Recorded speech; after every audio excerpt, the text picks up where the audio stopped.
Assalamualaikum warahmatullahi wabarakatuh. Perkenalkan, saya Bianca Nurul Musa dari kelas B, Program Studi Pendidikan Geografi.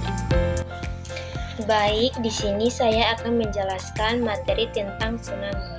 Poin pertama yaitu ada pengertian tsunami, penyebab tsunami, ciri-ciri gelombang tsunami, dampak tsunami, mitigasi tsunami, dan contoh peristiwa tsunami.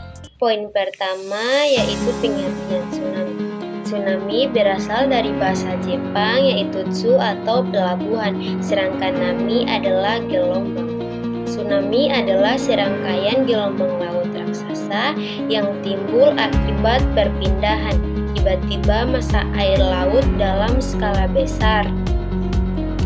Gelombang tsunami berbeda dengan gelombang laut biasa karena membawa energi besar dari dasar laut hingga ke pantai.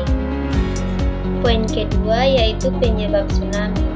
Tsunami biasanya dipicu oleh gangguan yang menyebabkan perpindahan massa air laut, diantaranya yang pertama, gempa bumi tektonik.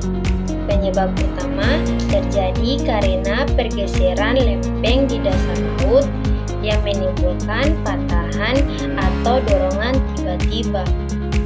Dan yang kedua yaitu letusan gunung api. Jika gunung api di bawah laut atau sekitar pantai meletus, massa air terdorong kuat.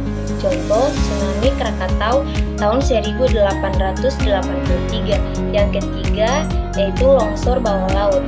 Material besar runtuh ke laut sehingga mendorong air.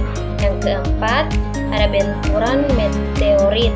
Jarang, tapi jika meteor jatuh ke laut bisa menimbulkan tsunami besar. Baik, poin yang keempat yaitu dampak tsunami. Yang pertama, dampak fisik, kehancuran bangunan, jembatan, dan infrastruktur, kerusakan lahan pertanian dan hutan bakau. Dan yang kedua, dampak sosial ekonomi, kehilangan jiwa dan harta benda, pengungsian massal, kerugian ekonomi jangka panjang. Dan yang ketiga, dampak lingkungan, pencemaran air bersih dan tanah, perubahan garis pantai. Yang ketiga yaitu ciri-ciri gelombang tsunami. Di laut lepas, tinggi gelombang kecil, hanya beberapa puluh sentimeter sehingga tidak terasa. Panjang gelombang sangat besar hingga ratusan kilometer, kecepatan tinggi 500 sampai 900 km per jam. Di dekat pantai, air laut tiba-tiba surut tidak wajar sebelum datang gelombang besar. Gelombang menjadi sangat tinggi hingga puluhan meter, menghantam daratan dengan energi dahsyat.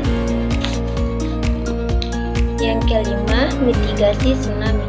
Untuk mengurangi risiko korban jiwa dan kerusakan, dilakukan langkah mitigasi.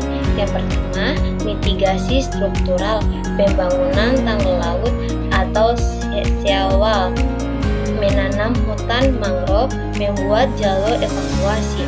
Dan kedua, mitigasi non-struktural, sistem peringatan dini atau early warning system, pendidikan masyarakat tentang tanda-tanda tsunami dan cara evakuasi, simulasi bencana secara rutin.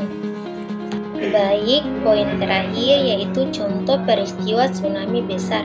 Di Aceh, Indonesia 26 Desember 2004 disebabkan gempa bumi 9,1 SR di Samudra Hindia, menewaskan lebih dari 200 jiwa di berbagai negara.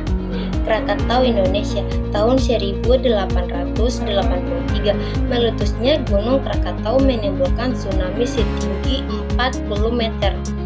Tohoku, Jepang tahun 2011, tsunami akibat gempa 9,0 SR menyebabkan kecelakaan nuklir Fukushima. Jadi, tsunami adalah bencana alam berupa gelombang laut besar yang dipicu oleh gangguan tiba-tiba di dasar laut. Bahayanya besar, tapi bisa diminimalisasi dengan edukasi, sistem peringatan dini, dan kesiapsiagaan masyarakat. Baik, itulah penjelasan dari saya materi tentang tsunami. Bila ada salah kata, mohon dimaafkan. Sekian dan terima kasih. Wassalamualaikum warahmatullahi wabarakatuh.